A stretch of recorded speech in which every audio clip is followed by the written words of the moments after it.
Hello student, मैं हूं अंकित और स्वागत है आपका हमारे नए वीडियो में। तो आज हम इस वीडियो में पॉलिनोमियल्स पढ़ेंगे।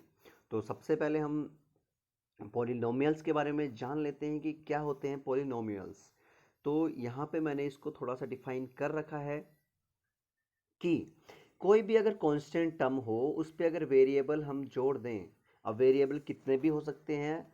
वेरिएबल देखो, कांस्टेंट और वेरिएबल कौन से होते हैं। कांस्टेंट टर्म वो होते हैं जो काउंटिंग में आते हैं, जैसे 1 2 3 4 5 ये होते हैं कांस्टेंट टर्म।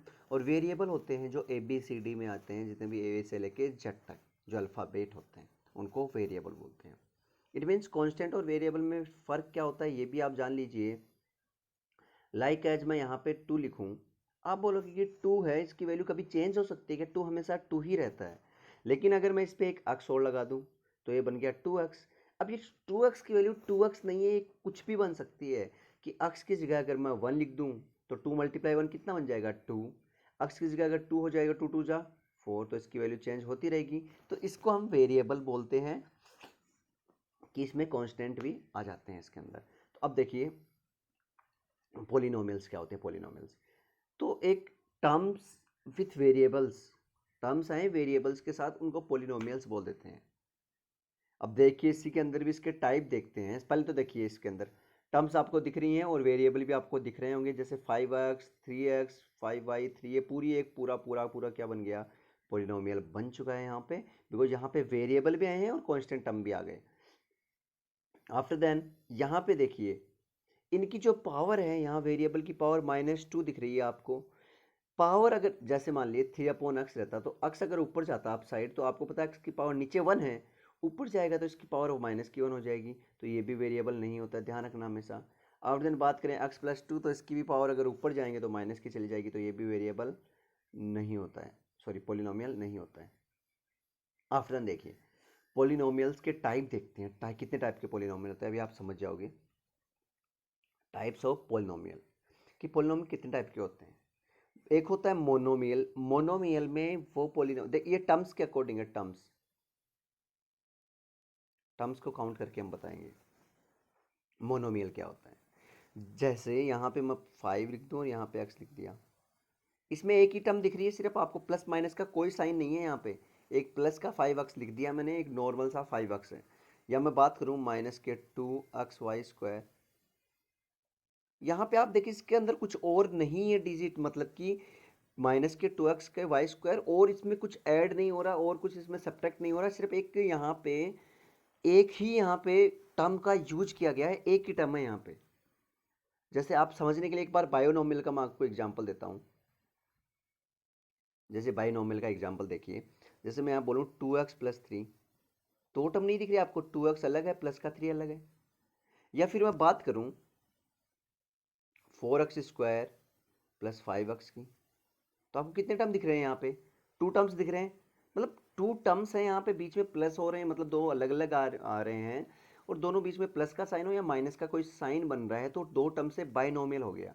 अब दिन हम बात करें ट्राइनोमियल की, तो इसमें 3 आने चाहिए, तो यहाँ पे लिख देता हूँ 2x² + x+3।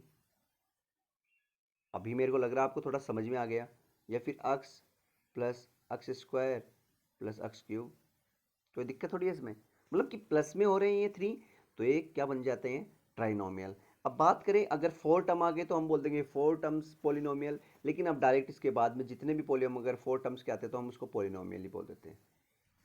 क्लियर है कि 3 टर्म्स का अगर आ जाए तो हम कैसे फाइंड आउट करते हैं 2 टर्म्स, और 1 टर्म मोनोमियल की भी हम कैसे फाइंड आउट कर सकते हैं। आफ्टर बात करें इनकी डिग्री के अकॉर्डिंग कि पॉलिनोमियल कितने टाइप के होते हैं, डिग्री के अकॉर्डिंग। अब कांस्टेंट पॉलिनोमियल, लीनियर पॉलिनोमियल और क्वाड्रेटिक पॉलिनोमियल देखते हैं। जैसे मान लीजिए कांस्टेंट कैसे होता है, जैसे मैं यहाँ पे सिंपली लिखूँ 5, यहाँ इसके पास में x की पावर 0 है जो दिख नहीं रही है, x की पावर 0 की वैल्यू 1 होती है।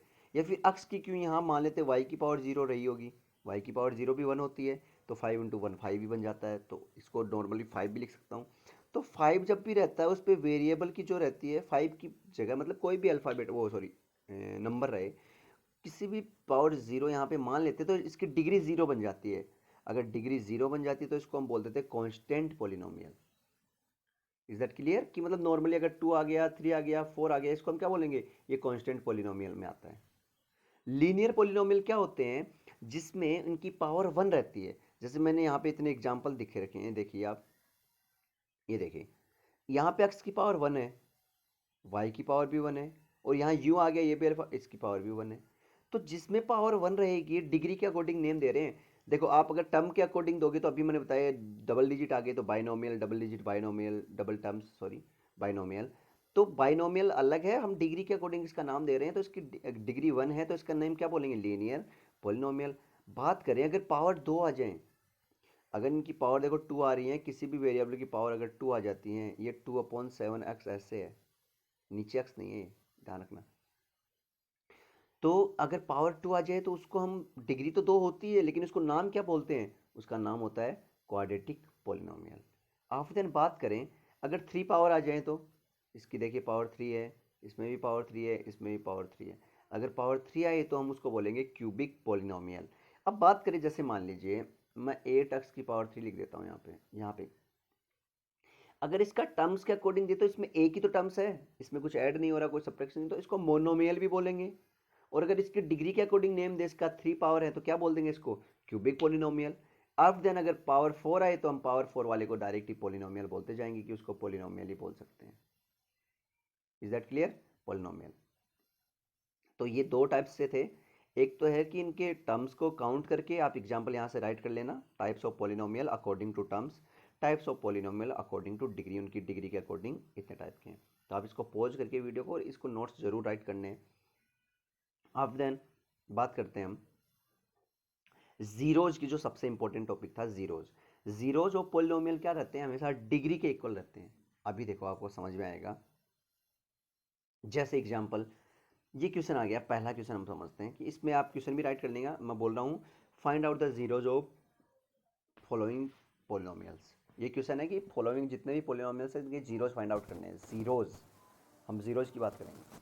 तो सबसे P X equal to X plus 5 दे रखा, आपको दिख रहा होगा, तो मैं इसको साइड में लिख देता हूँ कि हमें दे रखा है P X equal to X plus 5।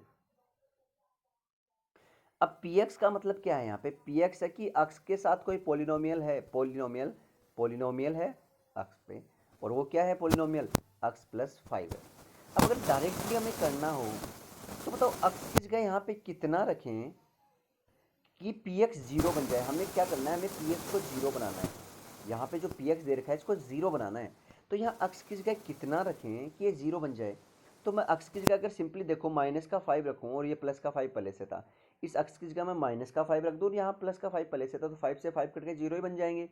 इसका मतलब एक्स की वैल्यू कितनी रखी, माइनस का 5, तभी तो आया ये पोलिनोमियल जीरो। तो एक्स की वैल्यू कितनी बन गई, माइनस का 5, ये अपना जीरोज बन गया। दोबारा देखिए, इसको हम ऐसे भी कर सकते हैं, पहला तो ये था मेथड। आपको सिंपली क्या करना है, एक्स प्लस जो 5 था उसको जीरो के इक्वल रखना है। जो भी तुम्हें पोलिनोमियल दिया रहे उसको सिंपली जीरो के इक्वल रखो, और जैसे ही जीरो के इक्वल रखा एक्स इक्वल टू प्लस का 5 उधर गया माइनस का 5, ये आपका जीरोज आ गया। तो जीरोज क्या आपका, एक्स माइनस का 5। अब देखिए जीरोज कितने आते हैं, इसकी पावर एक्स की कितनी है, 1 है, इसका मतलब इसके जीरोज भी कितने होंगे, 1, और हमारा 1 आंसर आ ही चुका है, माइनस का 5। चलिए अब आप इसको सिंपली करिए, X minus 5, P X equal to X minus 5 देखता है, तो आपको क्या करना है, एक्स माइनस 5 को जीरो के इक्वल करना है। माइनस का 5 उधर का क्या, किसका बन गया, प्लस का 5, एक ही जीरो निकालना था, प्लस का 5 बन गया। बाकी क्वेश्चन आपको करने हैं, मैं आपको बता देता हूँ 6th और 7th। ये देखिए 6th और 7th क्वेश्चन, तो ये ए एक्स देखते हैं, तो ए एक्स इक्वल टू जीरो कर दो, यहाँ एक्स को नहीं करना है, एक्स तो हमारे वेरिएबल है, 0/a कर दिया, और जैसे ए का डिवाइड जीरो में दिया, एक्स इक्वल टू कितना बन गया, जीरो। क्लियर है। आफ्टर देन सी एक्स प्लस डी की बात करें, ये सिंपली कई एग्जाम में आज का देखिए, C X plus D equal to zero, simple है ये भी। क्या करना है आपको, C X equal to minus का डी, डी उधर चला गया, और एक्स इधर मल्टीप्लाई में है सी, तो क्या उधर डिवाइड में माइनस डी अपॉन सी, और यहाँ पे एक टर्म भी दी आती है कि सी नॉट इक्वल टू जीरो, ये दिया होता है, वो छोड़ो, आप सिर्फ इस जीरोज पे ध्यान देना। तो आप समझ ही चुके होंगे कि सबके एक एक जीरोज कैसे है। अब एक और क्वेश्चन आपको मैं बताता हूँ, जैसे मान लीजिए एक पी एक्स इक्वल टू आपको दिया हुआ आ गया एक्स स्क्वायर माइनस 25। अब इसकी पावर कितनी है, 2 है ना, इसका मतलब इसके जीरोज भी कितने आएंगे, 2 आएंगे, कंफर्म है। तो हम देखते हैं, देखिए 2 जीरो कैसे आते हैं, एक्स स्क्वायर माइनस 25 को हम जीरो के इक्वल रख देते हैं। देखिए एक्स स्क्वायर तो इधर है, माइनस का 25 उधर गया, प्लस का 25। अब एक्स इधर रूट में चला जाता है, उधर स्क्वायर जैसे उधर जाता है रूट बन जाता है, जैसे स्क्वायर उधर गया क्या बन गया, रूट बन गया। आप देन अगर 25 का रूट निकालें तो क्या होता है, 5 होता है, 5 इंटू 5 ही तो होता है 25, तो 5 इसका रूट होता है। और हमेशा ध्यान रखना जब भी रूट हटता है एक बार प्लस का नंबर आता है और एक बार माइनस का आता है। हमें क्या पता 25 5 या 5 को मल्टीप्लाई करके आया है, -5 -5 को मल्टीप्लाई करके आया है, दोनों को मल्टीप्लाई करके 25 ही आता है और वो भी प्लस का। अगर प्लस के 5 को प्लस के 5 से मल्टीप्लाई करेंगे तब भी 25, और माइनस के 5 को माइनस के 5 से मल्टीप्लाई करेंगे तब भी 25। तो इसके दो आंसर होंगे। 25 का अगर रूट निकालो तो क्या, एक तो प्लस का 5 और एक माइनस का 5। तो आगे दो जीरोज हमारे, जिसकी पावर भी 2 थी तो आगे दो जीरो। अब बात करें एक और कि मान लीजिए एक्स क्यूब माइनस 125 है पी एक्स इक्वल टू, तो आपको क्या करना है, एक्स क्यूब माइनस 125 को किसके इक्वल कर देना है, 0 के। बस इसकी डिग्री कितनी थी, 3, इसका मतलब इसके जीरोज भी 3 होंगे। 125 और जैसे 125 का रूट कर दिया हमने, सॉरी क्यूब रूट, तो एक्स इक्वल टू कितना बन गया, 5। एक्स इक्वल टू आपका आंसर आया 5। अब ये 5 है ना, क्यूब रूट में 5 ही आता है, ऐसे नहीं कि माइनस प्लस ऐसे हो जाए, कुछ ही नहीं होता, प्लस प्लस का है तो प्लस का है 5। अब आप बोलोगे सर आंसर तो एक ही है, आंसर एक नहीं है, +5 +5 +5, 3 बार आंसर आएगा 5। क्योंकि नॉर्मली हम बाद में पता लगेगा जैसे आगे पढ़ाऊंगा, तो इसको बोलते हैं अल्फा बीटा एंड गामा। ये 3 जीरोज आएंगे आपके प्लस के 5 में, और एक ही आंसर रहेगा +5 +5 +5, और ये 3 बार आएंगे आंसर कंटिन्यूस का। तो 3 जीरोज हैं प्लस के और प्लस के 5 के। तो आज हम इतने जीरोज के बारे में पढ़ा है हमने, तो अभी कल इसके बारे में और इसमें डिस्कस करेंगे पॉलिनोमियल्स के बारे में। आज के लिए इतना बहुत है, धन्यवाद।